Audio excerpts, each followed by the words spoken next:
Hello, everyone, and welcome to the Barb Wire Bite podcast, the video version for YouTube.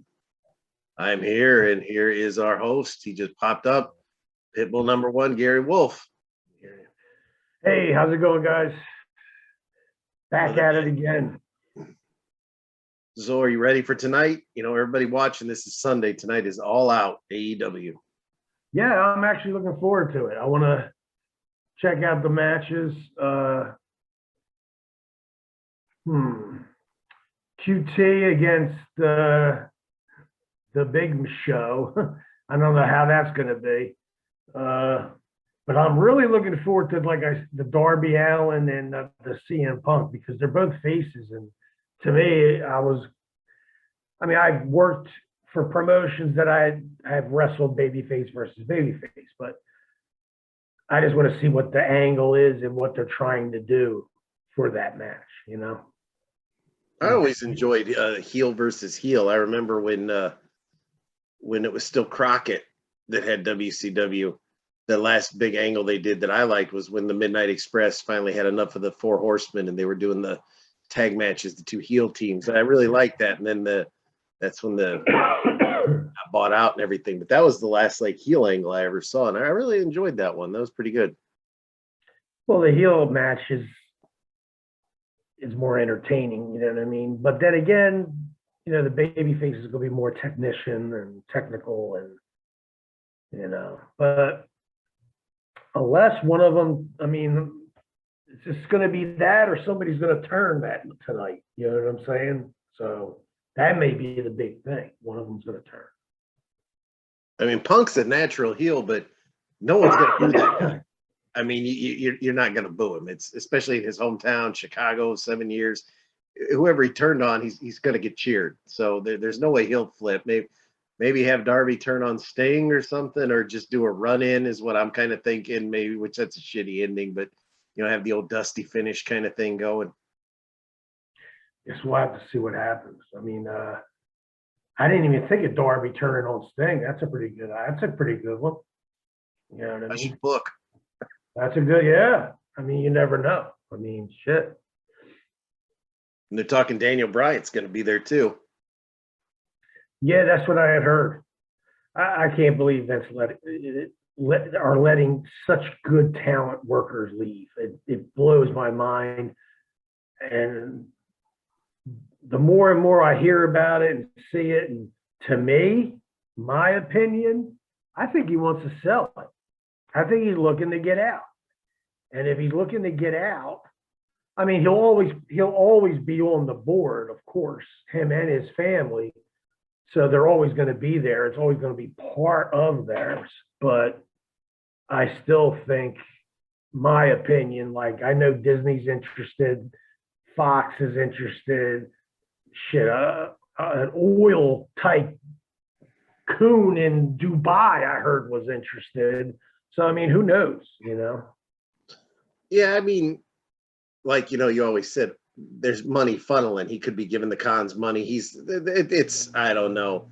You don't let that rash of talent leave to go directly to, I could see if he let 10 people go and 2 go to AEW, 1 goes to Game Changer, maybe somebody goes to Impact, maybe somebody becomes a truck driver or something, but they're all going straight to AEW. It's like a pipeline. They get 3 months off to rest and they're right there.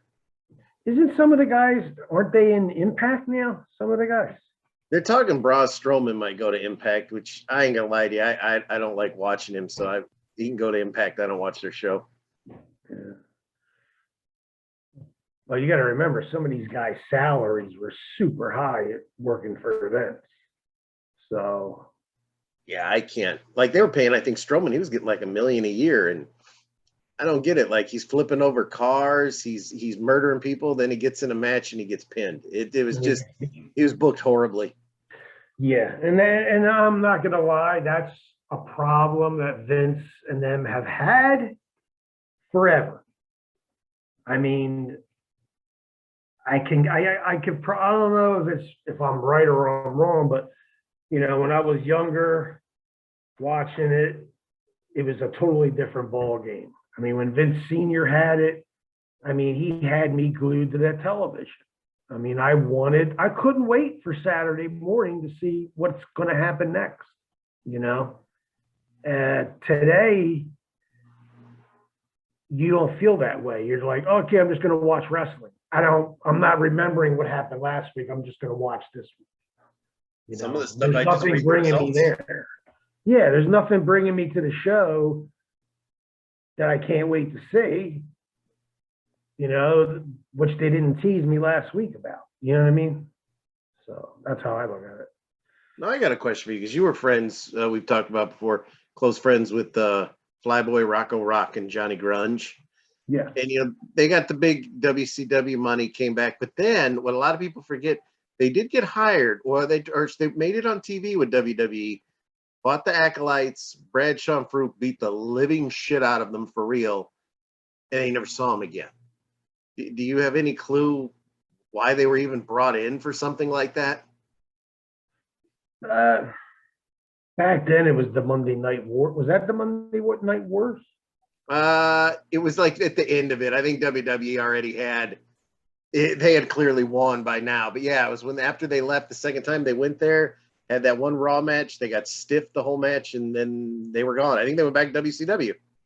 Was Dudley's there yet or no? I don't think they were there yet. Oh, okay. Yeah, I don't know what happened with that. I mean, like I said, I've worked for events. I've been to shows. I've worked on shows, and I swear after the show, I'm scratching my head like, what the hell? Why did we even come here? Like, what are we even doing here? So who knows what they did? Maybe they just did that to bust WCW's balls, or, you know, or, I mean, Ted Petty's, he's a veteran in the business. I mean, there's not many people that can lace his boots, put it that way. Very, very few. So it's always something. I mean, it's like when I went there, when he brought us back in 1998, and they, you know, worked the headbangers, no problem, you know. And then Cornette tells me, you can't use your finish. I'm like, we're in Philadelphia. Why wouldn't you want us to use your finish? The place will go crazy. I'll pop. No, can't use your finish. So we set it up where we almost had the finish, and we gave them the reverse out of our finish. But it's, you know, who knows what these people are thinking, man. I honestly, when it goes down the ladder from A, B, C, D, I think A knows what's going on and B knows what's going on. But when it comes down to A, B, C, D, E, and F, I think it gets changed 3 or 4 different times by then. So I don't know what's going on with that stuff. There's too many chefs in the kitchen. I got one for you. I don't know if you watched. I sent you the clip from the YouTube during the week when Sandman, whose real name, I believe his real name is Jim, correct? James. Yes. When he left the ECW and he went to WCW, they put him out, and I loved the vignette. I loved it. And there's Raven. It's when he was going through his depression gimmick, and he's at his, you know, his family's house, and then all at once they're like, "Is that Jim?" And you hear this man. He's like, "It's a beautiful day. Better believe I'm here." And he's got khakis and reading glasses, a polo shirt tucked in. He's like, "Oh, Grandma, you haven't aged since I've met you." And he's hugging everybody. Oh, and Tyler's this big now. And oh my God, we can visit all day. He was so into that. Was he? Because you know him, and I know he's a golfer and everything. Is that kind of how he is in real life, or was he just really hamming it up for the camera, do you think? No, he's hilarious. Sandman's hilarious, bro. I mean, that's a person you want to be on the road with because he will make you laugh all the time. I mean, when we travel, if we're in, like we would take his van and stuff like that, which was great because we'd have 1, 2, 3, 4, 5, about 8 guys in the van. We would never listen to radio. The radio is not allowed to be on in the Sandman's truck when you're in his van, the Sandman's van. So, and we would always talk. All the boys, we would just sit on the road, driving from one place to another, ribbing each other, talking about stories, and talking about what we're going to do that night in the ring. You know what I mean? Like trying to come up with angles.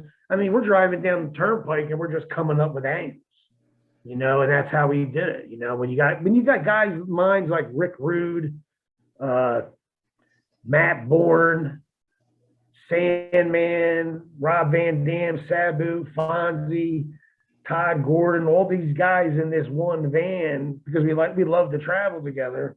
My partner Anthony, we would just always come up with stuff. And by the time we got to the building, we're like, here's a couple pieces of paper. Check it out. Tell me what you think, Paul. You know what I mean? And he would look at it all the time. And his notes, he would compare to our notes. And he would be like, okay, I can add this in this, and I can add that to that. I can take that out and put this in. Shit, there's my show. You know what I mean? So that's how it was always like that when we traveled. It was really cool. I just couldn't get over how into it. Like, he's supposed to be going there to visit Raven, and Raven's just doing that whole, you know, he's just sitting there and he's like, Yeah. there's Scott. He's like, I'm gonna go say hello. And the mom's like, oh, one of those days. I know, we've been through this before. Well, He probably all was day long. Well, they called him Great. They called him Hardcore Hack, I think, when he was there. Right? Yeah, he did that skit. He was Jim. Then he did one more vignette that was Jim. Then they dropped this whole angle that they spent months building, and you didn't see him for months. And then he was with Chastity, and yeah, he was just Hardcore Hack. He had like barbed wire wrapped around him, and it didn't really work. I don't know. I kind of liked. I wanted to see him do more of the kind of the comedy preppy guy. Yeah, I mean, personally, I thought. I mean, when you're saying it to me now, I'm looking at it is they're showing him as Hack, you know, the lively golfer who's in a great mood, wants to have fun. But then at nighttime, he turns into Hardcore Hack. So maybe they were trying to do that, and maybe people just didn't get it, you know? Because I used to watch when you guys would do those Cyber Slams, and you would do the Q&A sessions where everybody would talk. He was always into it. He was, except for one time when they had to, I don't know what the deal is, but they had him leave and everything. I think he was real angry one time. But for the most part, he was always one of the first ones there, just having a good time. One time he wasn't, though. Yeah, now, the majority of the time, Hack's always in a good mood. And like I said, he's one of my favorite guys to travel with because we have so much fun. You know, it kills time, and it just makes time go by so much faster when you're enjoying yourself. I mean, because the way wrestlers look at it is when I get off the couch and walk out the door, that's when I start working. So I don't care if I'm in the ring 2 minutes. I may be in a car for 8 hours. You know, you don't know. So even though it's work for us, we try to make it fun, you know. And I always like, because, well, I'm curious, what was it like on the road with Todd, especially when he was still technically the boss, you know, as the owner? I heard he partied just as hard as everybody else. Todd's God, man. We always said it, Todd's God. Todd's a really, I mean, I'll actually say it like this. Todd would take his shirt off and give it to you if you needed it. You know what I mean? That's how he is. He's a wonderful person, loves the business. You know, he never really wants to hurt anybody.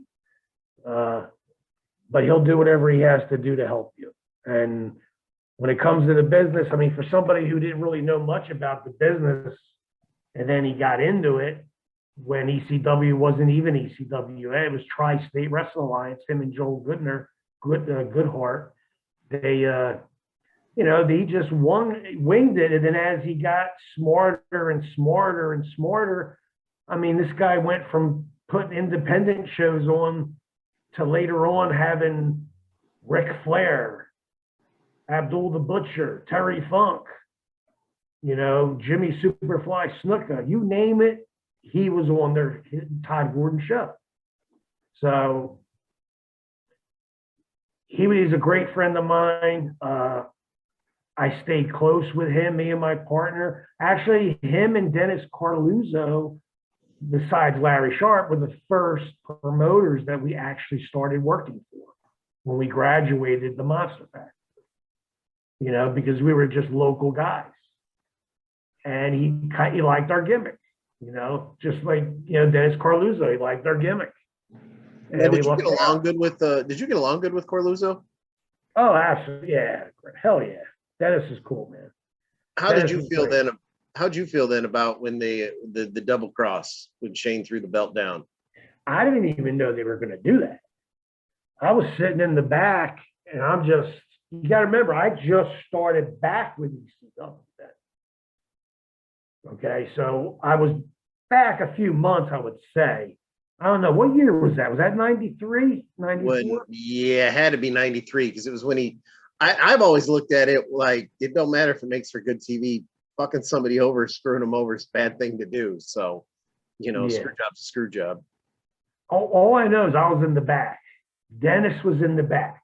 Todd was in the back. Paul was, we were all sitting there watching. And when I seen him, he cut the promo, then I saw him throw the belt down. That's when I was just like, what? And then I could see Dennis Corluzzo had no idea that was going to happen. I mean, he was freaking out. I mean, it was, I never seen him get so red. You know, and then next thing you know, everybody's freaking out. So it was pretty crazy that night when he threw that belt down. No, I didn't know. And I guarantee majority of the locker room didn't know. I think only the office guys knew. You know, so I'm thinking maybe Paul, Shane, and maybe one other person, which would be the commentator. Well, now Shane always said that he did it because at first he was very unsure, but then he said, well, and then all at once, Corluzzo started telling people, oh, don't book Shane Douglas. Shane won't show up. Shane will fuck you. And he was like, so I decided to be loyal to Paul. I was like, did the guy really say all that? Or did you know this was your chance to make a splash, so to speak? Because I don't recall him ever working for Corluzzo. No, honestly, I think it was all Paul, to be honest with you. Because that Paul was the booker at that time. I think Gilbert was just left not long before that.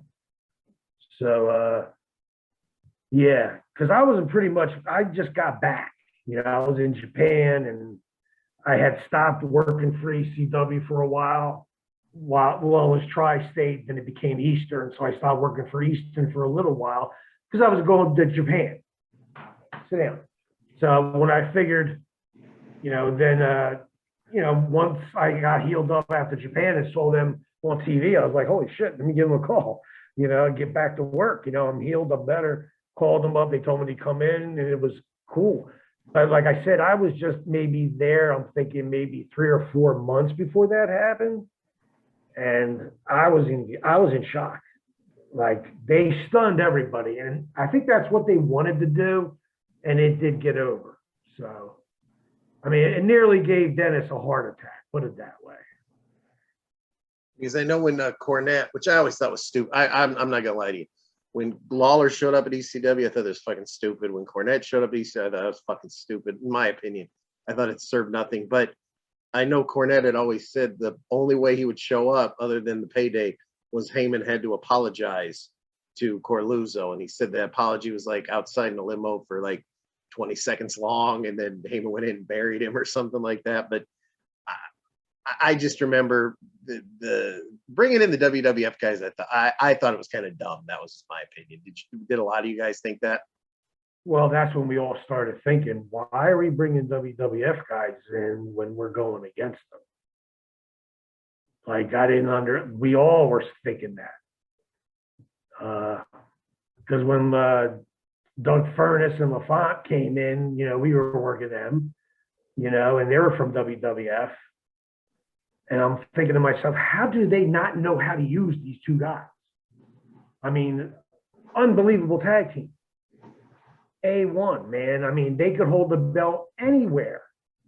And it would be real to people.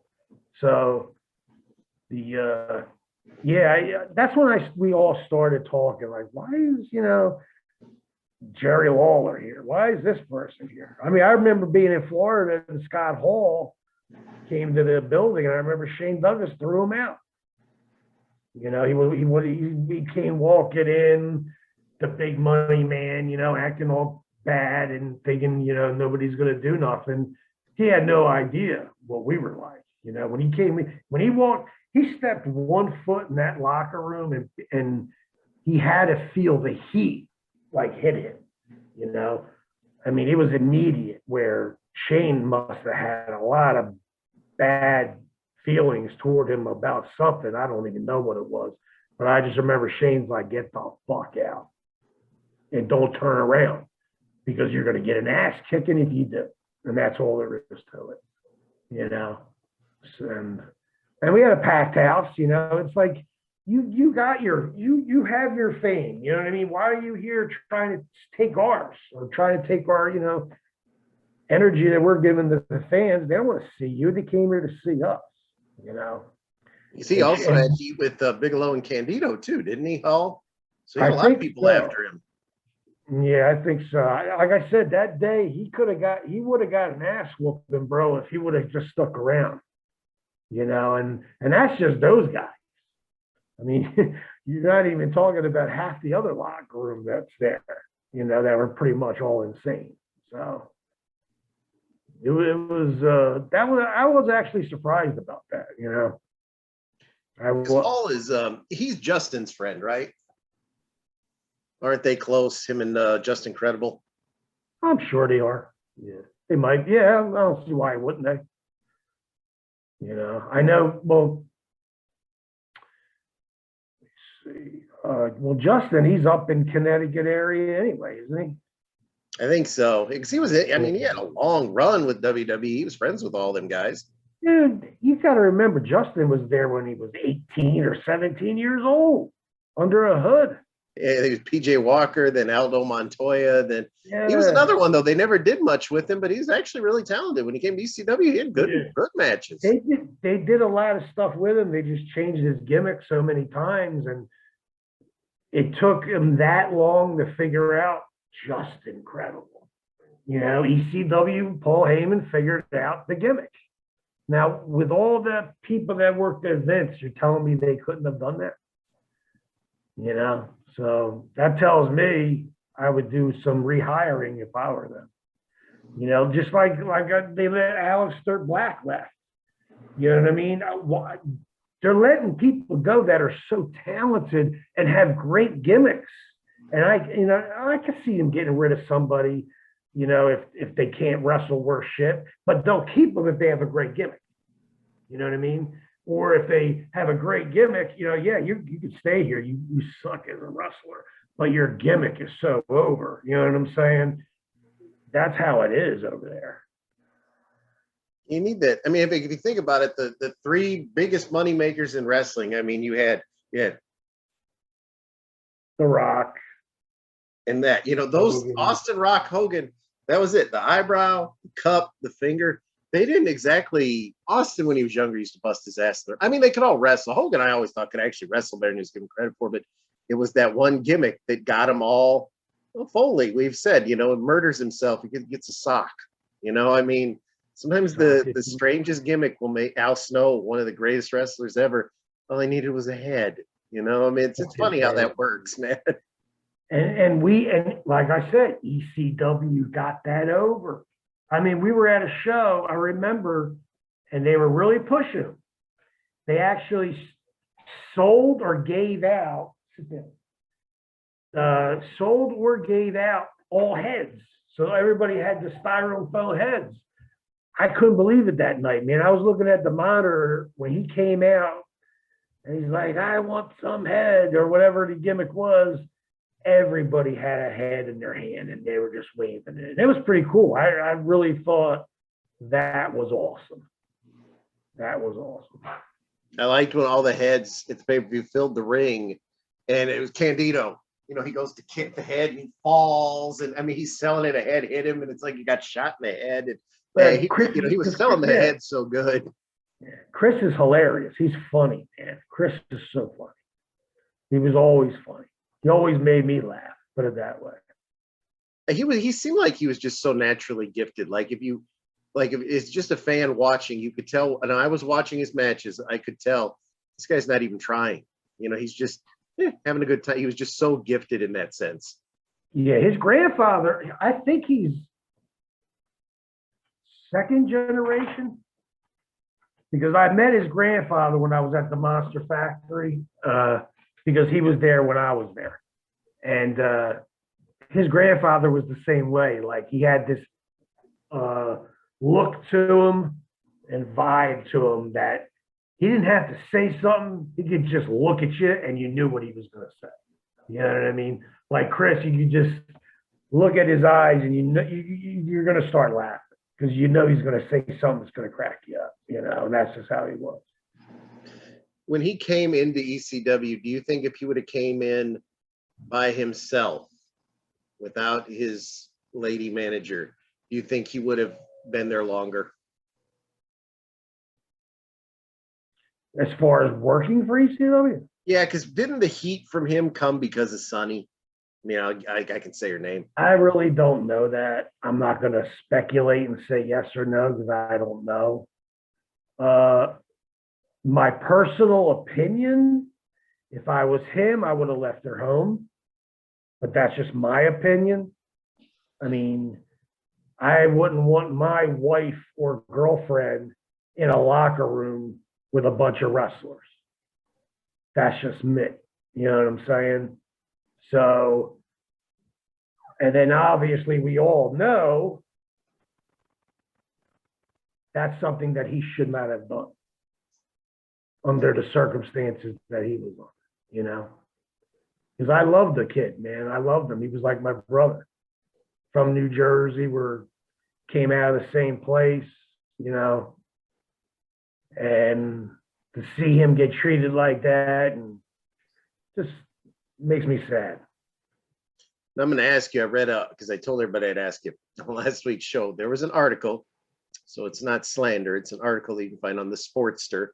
They said that Sonny used to, it's well documented. She admitted it, that she had a very long affair with Shawn Michaels, like over a year, that they'd be fooling around while they had Hall and Nash and the Clique and all them would be watching out for Candido. Do you think that's true, or do you think they were smart enough to do it away from the buildings?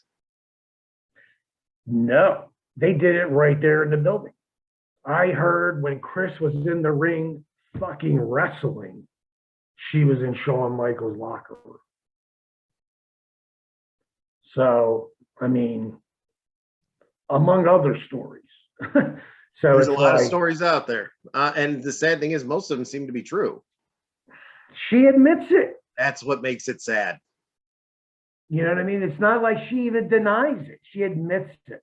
You know what I mean? And honestly, I'm not going to lie. She was a very, very, very pretty girl. I mean, cute as a button. I mean, fucking sweetheart. I mean, but the business made her so mean and so vicious. And I remember at one time, me and my partner, WCW, called us up. And they were going to be in Atlantic City. And we're only 20 minutes from AC. And they're like, do you mind coming in? You know, we want to use you on the show at the casinos. You know, we were like, no problem. We'll come down. So we went down. I remember driving in. We had a Range Rover, me and my partner. And there's Ric Flair. He's walking in with his bag. And he knew us from North Carolina. Stopped dead in his track, pointed to us. He goes, you motherfucking pit bulls, living the gimmick. Now you're living the gimmick. Because he always told us to live the gimmick. And I rolled the window down. I said, that's right, pit bulls live the gimmick. We got the bitches in the cars and the limousines. And he loved it, you know. And then next thing you know, we get out, we get dressed, going to the locker room. You know, there's Chris, happy to see us. And then there's Sonny looking at us like, what are you doing here? I mean, I got called to come here. That's why I'm here. I didn't come here on my own just to come and try to get a job. So maybe that's what they were doing since I think they were living in Brigantine at the time. So for them to go to AC was like a 10-minute ride, not even. So maybe they just showed up. All I know is they called us to work. They tugged me up with Sid Vicious against the Steiner brothers. We had a good match. Great match. And then Matt Bourne ended up, he was called, he was doing the, what's it called? Like a lumberjack or some shit. Lumberjack gimmick, and they made Anthony work him. And that was it. You know, they gave us 2 nights, we got paid, and it was cool, you know.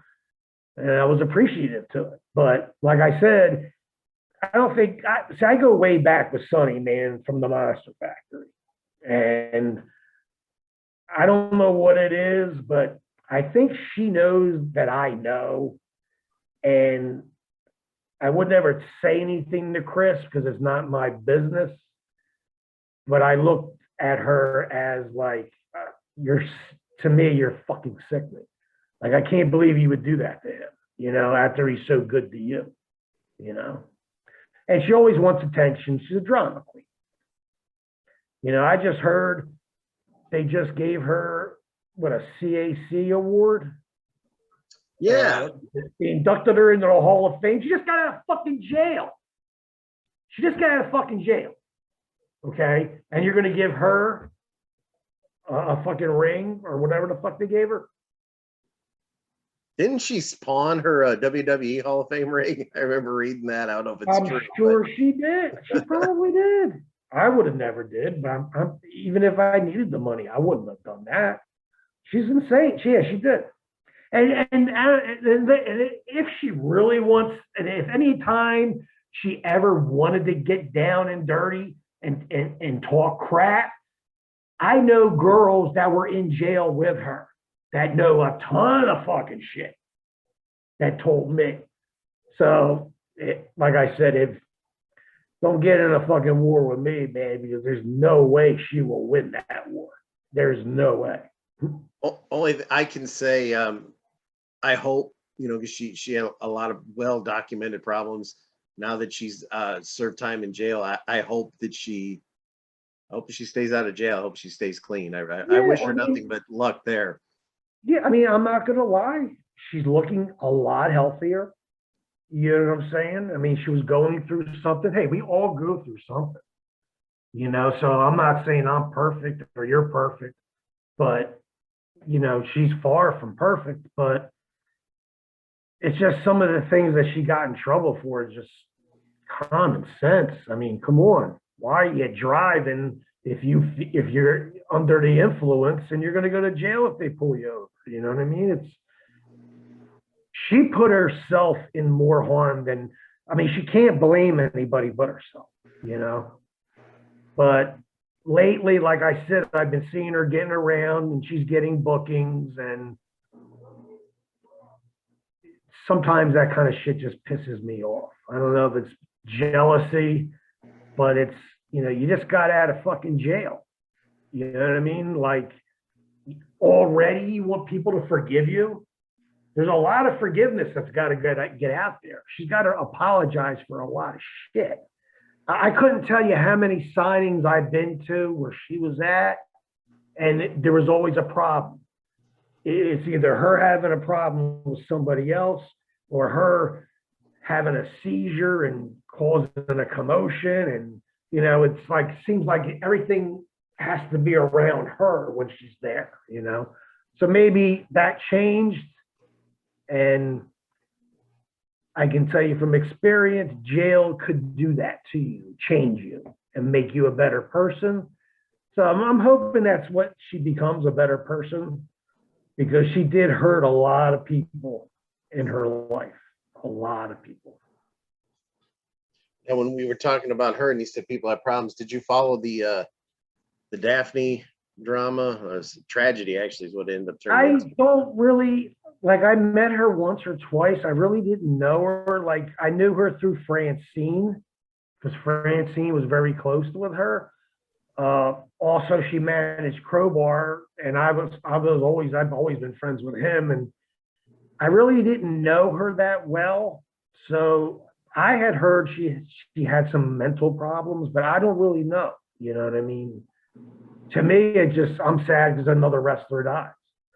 You know, would we lose 3 more people in 3 more days or something like that? I mean, hers, I kind of watched some of it unfold. And it was just, I don't want to say luck. That's not, but just coincidence, dumb coincidence. Having to look on Twitter, and saw she was trending, and I'm like, why is Daphne trending? She hasn't worked in years, you know. And then, but she had done that Instagram video where she was there, and you couldn't make a lot of it out. She was, because she's kind of crying, said she was saying, I'm all alone.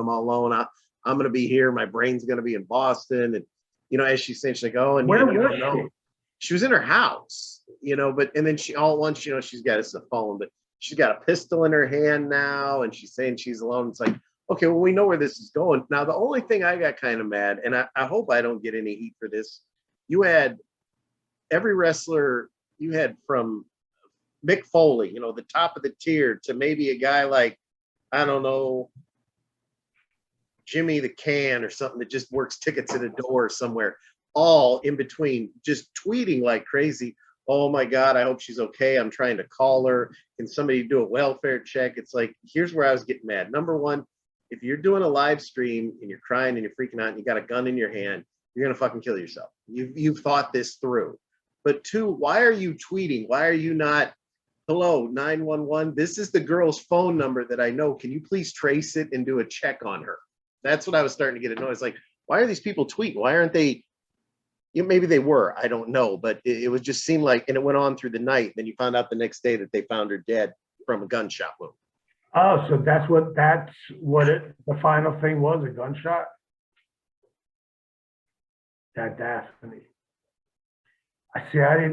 She was, honestly, I didn't see the Twitter feed or whatever you were talking about, but I'm pretty sure she was probably asking for help right there, man. I mean, you know, somebody should have jumped right on it at that second. You know what I mean? But this business, man, is rough, man. People don't understand. People think, oh, I can do it. I can do it. First of all, you have to have a body that can handle the punishment. That's number one. Then you got to have the athletic ability to be able to do what we do. Then you have to be able to act. So you got to be kind of an actor / stuntman. Then you got to think about all the damage that we're doing to our brain. See, in a football game, you're wearing a helmet. Okay, it still doesn't help you. When you hit helmet to helmet, bang, your brain is in a water. It's going to hit your skull. I don't care if you have a helmet or not. You know, so just imagine the wrestlers, how many times I've hit my head and black out and come to a couple seconds later and not knowing where the hell you are. You know, so every time we would take a bump, our brain is banging into each other. It's like when they did the autopsy on Chris Benoit. They said it straight up. His brain looked like an 85-year-old man's brain. Okay, and that's because of all the damage that he did to his body wrestling. So, I mean, and then you think, what happens? You stop working, you get depressed, you're not making money. You know, what else is there to do? You know, and a lot of people get to the point where they can't take it no more, and then they say, screw it, this world sucks anyway. I'm tired of living here. I'm tired of hearing about this guy dying. I'm tired of hearing about that girl dying. Let me just be gone. I'm just another person gone, and that's it. You know, I mean, they just don't care. I mean, I like I said, I love animals. I'll give you an example. Okay, if I had a choice between a person and a dog, I'd kill a person in a second before I would hurt that dog. Okay, 100%. You know what I mean? So to me, I feel really bad for her because I know she was a really nice person. I always was told that. She needed help, man. People don't understand. I mean, especially when the pandemic hit, I had a whole year of bookings of work. Come March 8th, I got back from New York City. Everything was done, shut down, canceled. You know, that alone, how many of our guys passed away then? You know what I'm saying? Because how are you going to work? How can you pay your bills? How can you do anything? You know, it's a rough business. If you can't the way I look at it is if you get in the wrestling business, be good at it, get something out of it, but then go on to something else from that, like maybe movies, commercials, acting, even if you get a job as a stunt guy. I mean, there's many things we can do, work behind the scenes. You know what I'm saying? So that's the problem with a lot of guys. I mean, when you don't get work, you get depressed. When you get depressed, you get suicidal. And you got to remember, wrestlers, we always go to the extreme. We're never going to go halfway. So I mean, for us, I'm going to kick that guy's ass. Okay, a regular guy's going to say, I'm going to kick that guy's ass. But that guy's going to get up and walk away and go back home. When a wrestler says, I'm going to kick your ass, he's not going home that day. He's going in the hospital. You see what I'm saying? There's a difference. So it's like, what I'm trying to do is go from wrestling into being a producer, director, trying to get in other ventures, movies, documentaries, stuff like that, starting Hall of Fames. There's many things I'm doing that you have no idea of, and pretty soon everybody's going to know. Right now we just started the Circle of Champions, which is going to be the documentary for the women's professional wrestling, which is going to be amazing. We've been preparing this thing for over 10 years. Once it comes out, it's going to be over, bro. People are going to be very stunned, but it's all facts. Everything's true. We have nothing to lie about, and then from there, we're going to going to comic. See, you got to remember, wrestlers are almost like comic book characters. So you could always go, I could always be half man, half pitbull superhero. Who knows? But that's just shit that you got to do. I mean, a lot of guys go into the chiropractor field. They're getting their backs banged up every night. They want to learn more. Next thing you know, they're a chiropractor. So I always like to say, keep your day job, have another skill. So when you do get into business, because the business could eat you up and spit you out so fast, you'll have something to fall back on. What about the guys you think that don't have what do you feel about guys, and I won't mention any names, but let's say you have a guy that worked on national television for years. I'm talking the 80s, the 90s, the big boom. Had to have made $5 million. And 2 years later, there's no other way to say it. They're begging for money. Oh, please donate. Oh, please give. Do you feel sorry for people that haven't spent their money, or is that just, or that pissed it all away, or is that just the nature of the business? The nature of the business is this. The more in this business, this is what I realize. The more money you make, the more money you spend. So what I tried to do was, I already owned my own house. I already had shit like that together as I was learning how to work in the business. So then because I remember the first thing the veterans told me was, look, you could have all the money in the world. If you don't have a house, you're still going to be on the street. You know what I'm saying? So they're like, try to get a house, buy a house, own a house, and then you'll never get thrown out in the street. Which is true. But then again, if you get divorced and you lose your house, you'll end up being on the street anyway. So I like to say, have something, or have something on the side that you can do, that could help you. I mean, like you said, guys are making all this money, and then all of a sudden they're turning around saying, I ain't got no money. Where'd the money go? A lot of wrestlers have bad habits, and a bad habit like that could empty your bank account immediately, so guys that are coming up today, if they would stop, sit, listen, let me tell you, save your money, because you never know what's going to happen. You never know when that last bump you took, happen to fucking make you crippled. You know what I'm saying? Or paralyzed. You never know. So you got to be real. I mean, that's one thing I like about Vince.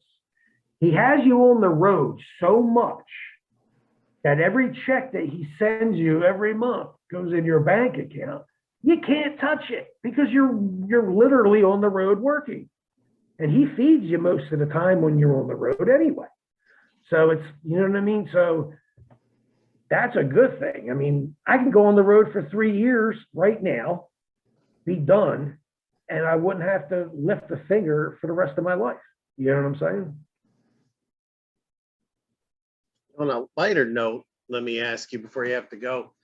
You're talking about all the heads that flew into the ring that they were giving out in East. Did you watch Heels last week? Yes.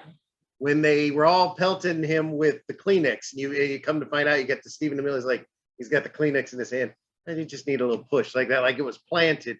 Do you think they've got some wrestling minds, so to speak, helping them with that show? Because there's a lot of insider. The episode was called Dusty Finish. Who the fuck? How many people out there are going to know what that means? Did you notice? I'm going to ask you this. There was a superstar on the last Heels, the last show we just watched. Mm-hmm. He's a wrestler who's relevant today, right now. And he worked that night on that show, Heels. Do you know who it was? Yeah, it was CM Punk. It was Yeah. Ricky Rabies. Yeah. I was making fun of him. I was like, why they got CM Punk in that stupid fucking wig? And somebody's like, oh, that's his hair. He just cut it before the pay-per-view. I was like, oh my God, yeah, I don't have hair. And he fucked his hair up. Well, you got him, you got what the hell? Gallows was in the first episode in the Battle Royal, if you didn't blink. Who was? Doc Gallows from Gallows and Anderson. Oh, yeah. Gallows, you got Punk, you got, I can't believe it. I have his face right in front of me, and I just can't. Luke. Yeah, Luke Gallows. Doc Gallows. I mean, I think Chavo helps backstage on that show too. I might be mistaken. I know the main guy, Stephen Amell, he's a big wrestling fan because he actually wrestled at the All Out. The guy I'm talking about, he's out of New Orleans. He does Wildcat promotion. Yeah, I don't know who that is, but I've seen. Yeah, they've had like clips of their people. They look like big names. It might be Luke. It might be him, the guy you're talking about. But yeah, they have a lot of guys backstage because I'm going to tell you right now, doing a wrestling TV show compared to a wrestling show is apples and oranges. Like for those guys to do that match, they would have to do one spot like probably 6 times before they have it perfect. And then they'll move to the next spot. Okay, that's how it is in Hollywood, bro. I didn't know that until I was in Hollywood and I was doing a show and it was a wrestling match that I was doing. And before I'm like thinking, okay, one spot, boom, bang, but okay, do it again. Let's do it again. Before I knew it, I must have did the same spot 10 times because they get every single possible camera angle they could possibly get. So for them to do that, what's it, an hour show? Yeah. That's probably, I'm going to say 2 weeks of work to get that one show in. And that's wrestling and everything. Now, do you think it's going to be where that now that because I haven't watched this week's yet, I'll watch here in a little bit. Now that the brother is a heel now, do you think both the brothers now are going to team up and be like a heel tag team? Yeah, it's so weird too, man, because it's like when I grew up, football was something like that in my town. You know, we had our Hamilton Blue Devils and we had our St. Joe Wildcats. Hated each other.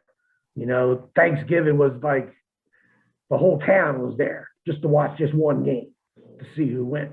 And it's funny because that's how that is. It's like a town, they're not into football or baseball, they love wrestling.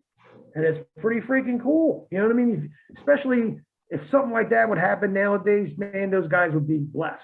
because they'd have a job and they would be making money. I mean, I'm sure that, I mean, that of course is fiction, but I mean, in real life, I mean, they probably wouldn't make much money, but they would make enough maybe for a week's pay or something. You know what I mean? As long as they drew the people that they drew in. But I don't know, man. I kind of like seeing the brothers. That would be a good story if they did tag them up together for a little bit, you know, and then eventually break them up, you know, because you got to always change the angles. And I don't even think they've showed a tag team champions there yet on the show. I love the show too because James Harrison. I'm a Pittsburgh Steelers fan, and he's a monster, man. He's in it. I wouldn't be surprised after the show that he, instead of, you know, he's done football anyway, but he's still a monster. He would be a great wrestler, bro. Do you think that show is based a little bit? The only reason I'm saying this is based on Florida wrestling with Eddie Graham, because you saw their dad, you know, he shot himself when the son was home. And, you know, Eddie Graham shot himself, you know, same way. It's the same, you know, he was the villain, then he was the big beloved guy. They owned the town, you know, the whole, I kind of got that. I don't know if that's maybe, do you think they could have got a little inspiration, so to speak, from that? Yeah, I didn't know that's how he killed himself. Yeah, like I guess like his grandfather committed suicide, then Eddie committed suicide, then Mike's son committed suicide, then finally Mike committed suicide. It's like there's like a, I almost want to say like a, I don't know, it sounds stupid, almost like there's a suicide gene, like it runs in that family, but they were all like gunshots to the head. But I noticed when on Heels, when the promoter, the dad killed himself, I was like, geez, it's just kind of like Eddie Graham there. Graham, I didn't know Graham did that. I didn't even know. I was just surprised when the guy just went bang and whew, no reason. He just got up, walked outside, and did it. Shocked me. But I didn't know Graham killed himself. I never knew that. Yeah, Billy Jack Haynes has many theories as to why, but you know, that's Billy Jack Haynes. But what were you saying? Yeah. Now my partner in crime wanted to know if we were talking about Sonny. Yeah, I said yeah. No, I like that show, Heels. I even liked when he told him, he's like, if Dad was such a good guy, he knew you were home that day. You know, like that. It's like, ooh. Oh, that was a good line. That was a heel part. Honestly, the guy in it plays a great heel. You know, because he's typical. I mean, he walks in the ring, you don't acknowledge anybody. Screw you. I got the belt. Kiss my ass. You know what I mean? It's awesome. It reminds me of ECW sometimes when they're booking the shit. You know what I mean? When he's booking the matches and he's trying to figure out what to do, because honestly, that's what Paul used to do. I mean, driving back and forth to New York from Philadelphia, that whole ride, I'm pretty sure he was sitting there with a pen and paper figuring out what we're going to do in the card today. And sometimes he would get to the show and he still didn't have it set up yet. You know, and we're sitting around, it's 4:00 and, you know, the show starts at 8. You know, we're hanging out, chilling, you know, we're expecting to know what we're doing. And I liked it because it didn't matter to me because I'm used to it. I don't have to go over my match. I just need to finish and start. But some guys are different, and they would stand in line waiting to talk to Paul. And I'm like saying to myself, you guys are waiting in line. When you get to him, he's going to look at you and go, I don't know what I'm doing with you yet. Come back in 20 minutes. So we got to the point where we learned just to go, get dressed, warm up, enjoy ourselves, you know, and then when he's ready, he'll say, Pitbulls, come here. This is what you're doing tonight. And that's how we started doing it then. Because because I noticed the young guys would be all stressed out, you know, and they're nervous and they don't know who they're working and blah, blah, blah. And in my eyes, being a pro, you don't have to be that way. You should just, they'll say, all right, Wolf, you're going with Doc. Give me 15 minutes. That's all I need to know. And of course, Wolf's going over. That's it. I mean, that's I get some heat on him in the beginning, then you're basically the meat, and then at the end I'll give you, you'll get 80% of the match. You're gonna work your ass off, and then I'm gonna win. That's how it is. That's what happens. That seems to be the easiest way. Like you read about all these guys, like when Macho and Steamboat, one of my favorite matches ever. For 5 months, they had it all written down in a notebook, where you hear these other guys when Flair would fight. Then when Flair fought Steamboat, we'll just call it when we get out there. You pin me at 50. Let me clarify that. The reason why that was that way was because that wasn't Ricky Steamboat or Ric Flair's way. That was Macho Man's way. Macho Man, Randy always wanted to know A, B, C, D, E, F. He wanted to know every split second what was going to happen. He didn't want to have a surprise, or he didn't want to have something just pop up and, during the match. He wanted to be in 100% control of it. But that's just how he is. I mean, other people are different. You know what I mean? Don't you think that'd be bad though? Like, let's say you and I were going to have a match and we had it written down, and we're going to have a technical match. We have everything written down. We know it by heart. We go, and the building could give a shit. They want to see some blood or some high flying. Then you got to change it. I mean, wouldn't it be better just to kind of go with the feel of the audience and call it in the ring? Well, back to the audience. If they're booing me, fuck you. I'm going to snap mirror the guy, put him in a headlock, and I'm going to hold him. You can yell and scream and cry all you want. I'm still working. I'm still getting paid. I don't care what you think, or I'm not going to do what you want me to do. You know what I mean? So, but yeah, to me, doing it that way I would get confused, because it's like, we forgot to do B. Now we got to go right back to C. What was C? You know what I'm saying? A, B, C, you know what I mean? So I really don't like doing it, unless I'd rather have like a cue instead.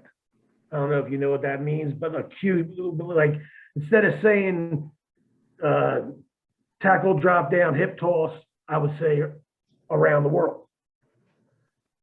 Around the world. But he knows exactly what that means. You know what I mean? So then I don't forget. But I would always make sure the guy I'm working with knows what's going on. And a lot of people who don't know this, you got to let the referee know everything that's going to happen. Because I don't know how many times I've had referees whisper in my ear and say, get ready, this is coming up, starting. Because I always tell the referees, let me know when it's time to go home. Because I never want to go over that time. You get a lot of heat for that, especially if you're on television, big time. So, is Bill Alfonso the greatest referee ever? Bill Alfonso is a great ref. Calls it down the middle. Yeah. He's a better manager too. Yeah, he was a great manager. But as far as a referee, he is the biggest heel referee in the business. I gotta admit. When it comes to being a heel ref, he's the man. I mean, when he banned the choke slam in ECW, people went freaking crazy. You know what I mean? And I remember when Ian and Axel had the Type A death match, and I think Ian throws one punch, and he's like, hold on. All right, he's cut. Athletic Commission says we can't have any blood. The match is declared a draw or whatever. And then Big Brawl comes out. He follows the gangsters, 911 out. And that's when Todd Gordon was like, hey, Bill Alfonso's gone. Restart the match. Which that match should have been the main event. But I just like that, just the simplest thing. Like, or if somebody in ECW would throw the punch, but, whoa, open hand, his closed fist illegal. He was being a real referee and getting all that heat. It was awesome. Oh yeah. When we were doing our match in '95, he came after our match, and he wasn't even the referee, but we had 5 angles in this match, and one part of the match was Bill Alfonso is coming out to reinstate the choke slam. The double dog collar match. Yeah, the double dog collar match, which then he got choke slammed. So it was some of that stuff that Paul came up with, dude, is fucking genius. I mean, you have to admit it. You can't deny it. You know, I don't care if you don't like the person or not. He knows his shit. I mean, And you're the hottest, bloodiest angle was Dreamer and Raven. And I mean, what was the story? He dated a fat girl at summer camp that the other one liked.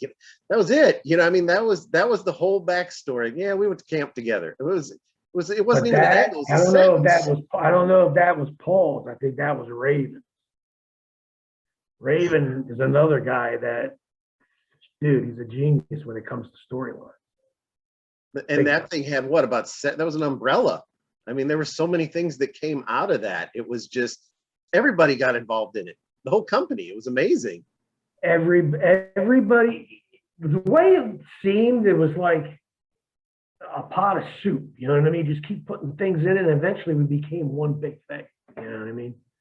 That's how I looked at it. I mean, one of the best matches that are up there as top matches was Buell and McGillicuddy versus fucking Bill Alfonso. Bloodbath. Yeah. Now, if he didn't get that color, we probably wouldn't even be talking about that match right now. But since he got that color and sold it so great, to this day, people are talking about that match. I'll never forget it. It was great. I'll never forget Beulah's outfit either. I mean, I was a Beulah guy. You know, Francine was pretty, but I was a Beulah guy there. See, I'm in the inside, you're on the outside, so I look at things differently. But yeah, I could see it. I think ECW had the hottest chicks anyway. I thought Miss Patricia was fucking hot, and then she was just disappeared all at once. The one that was with the blue meanie, she was there. She whipped creamed the meanie stomach. I don't know what happened. I don't know what happened with her. I don't know. A lot of them years I'm still moving the clouds away. So I heard that. What's going on, man? I don't know. It's been so long, you know. Lady Alexandra was beautiful too. She was toward the end. Yeah. I mean, Lita was even there for a while. I don't even know if people realize that. Yeah. She's a sweetheart. I've got to meet her. She's a real sweetheart. It's a little out there, but I look at it that we're all a little out there. But yeah, she was a sweetheart, very talented lady too. I mean, she's not aging. She's still as beautiful as she always was. Yeah, she was nice. You know, that's one thing I gotta admit. I mean, even Kimona, Francie, all the girls, Missy, Woman, Nancy. I mean, they all were nice people. You know, but you know, who knows? I don't know what they do in their locker room. They could have been killing each other for all I know. But back when, like I said, back in ECW days, girls didn't have their locker room. They got dressed where we were. You know what I mean? And yes, like I told you before, I wouldn't have put, if I was Chris, I wouldn't have put Sonny in that position. You know what I mean? That's like putting a steak into a pool of piranha. That's why you got to do like the Macho Man, lock Miss Elizabeth in closets. No, Macho Man made it. He not only did that, he made it very clear. Nobody, and I mean nobody, touches Miss Elizabeth. You touch Elizabeth, then you're going to talk to me. And he was dead serious about that shit. I remember Hogan touched her. Fucking black. He got her butt. I remember. Yeah. He came back in the locker room. Randy shut the door and punched him right in the face, bro. No questions asked. But that's how it is. I mean, if I had my girl and she's in the back and somebody did something disrespectful, not only will I will definitely kick your ass in the back, I might pull you out in front of the whole fucking arena and whoop your ass. You know what I mean? So I'm not all there. You know what I'm saying? So you have to understand that. I remember when Ricky Steamboat brought his wife out for a little bit and everybody booed him because it was so boring. But I do remember that. But yeah, I would always. Ric Flair was smart. Well, no, I guess he wasn't smart. He kept his wife away from the wrestling business, but it's still, yeah. I mean, I used to go to Ricky Yeah, I mean, I used to train at Ricky's gym. I mean, Flair was there every day doing Stairmaster. And, Ricky, his wife was a model. She was a beautiful woman. We'd go in as soon as he walked out, look at my wife. He shows his pictures. I thought that was a bad idea bringing his wife in to that because, like I said, if I was, if I'm in the business, I'm not going to get my girl in the business. You know what I mean? It just ain't going to happen. Mark Merrow, happily married man all them years, brings his wife to TV. Sable becomes a big star. He loses his job, gets divorced. Sable becomes a bigger star than him. Well, and the way he was booked in WWE, I would have been a bigger star than him. I mean, he was booked for him. He took a power bomb from her, for God's sakes, on live TV. That was the end of that career. Honestly, he should have stayed in WCW. I don't know why he would even. I mean, they must have offered him a lot of money because he was over in WCW. So for Vince to get, I always wondered about that. Why in the hell would he go work for Vince? Because I don't think Vince was going to pay him what WCW was paying him. And he still looks great today. Yeah. Does his little motivational speaking. She looks great today. Yeah. Did she end up marrying? Did Steve Austin end up marrying her? No, she's married to Lesnar. Oh, that's right. She married Brock. Austin married Deborah, the one that was with Mongo. But I think she was also Mike. He was doing okay. Do you see what I'm saying? You bring your wife in, next thing you know, they're leaving with another wrestler. Do you see what I mean? So Kevin Sullivan booked his own divorce. I mean, if you think about it, I mean, at the end of the day, yeah, not many wrestling marriages have ended happy. I'd keep my woman as far away from that as humanly possible. Yeah, because I mean, when I met Nancy and Kevin, I was just getting in the business. I was just learning. I was just starting to go to the Monster Factory. I didn't know them. I met him in a gym in Daytona Beach. I was on spring break with my friends. And I see him working out. And I was just like, holy shit, I better might as well start what I've been taught. Went up to him, shook his hand, introduced myself to him. He's looking at me like, who the fuck is this asshole? Yeah, but me and my boy, we weren't small, we were big. I mean, I was 20 years, not even 20 years old, but we were throwing weight around. We weren't small people. And before I knew it, he came, when he was leaving the gym, he was like, what are you guys doing? And we're like, we're getting our workout in before we go out and start drinking and getting laid. I said, that's what we're doing. Why? He's like, why don't you do this? Come by my pad. And I'm like, what do you mean? He's like, at the time in Daytona Beach, there was only one condominium on the beach, one tower. And Kevin lived on the top floor of that tower. And I remember we had a cab take us there. He said, just when you get in there, just tell them you're here to see me and they'll have you on the list and then come on up. I'm up there. We had dinner at his house, him and Nancy and me and my boy Steve. And he didn't know me from Adam. You know what I mean? Me and my boy Steve, I mean, come on. If we wanted to, we could have really did some damage. You know what I mean? But he realized we were the boys. We wouldn't do that. And Nancy was the nicest person. I couldn't believe how nice she was. But that's when Kevin was booking, I think, because he was running back and forth from the living room to his bedroom because all that phone did was ring 24/7. So he must have either been booking for NWA or WCW or I think Florida wrestling. Who knows? But we're going back 1988, 89. Yeah, so I don't know. I think Florida wrestling was already done by then. Yeah, he was probably in NWA. So she would have been too, I think, because she started out, I think, as Rick Steiner's girlfriend before she became a woman managing Doom. She's always very beautiful. She was nice. She was very nice. Man, she was cool. That's like Sherry Martel, another girl. She was very gorgeous cool. Too. Very cool. Missy Hyatt, another girl who was cool. Francine. Like I said, Terry Reynolds, I never really, like I told you, the only girl in the business that gave me shit was Sunny. That's it.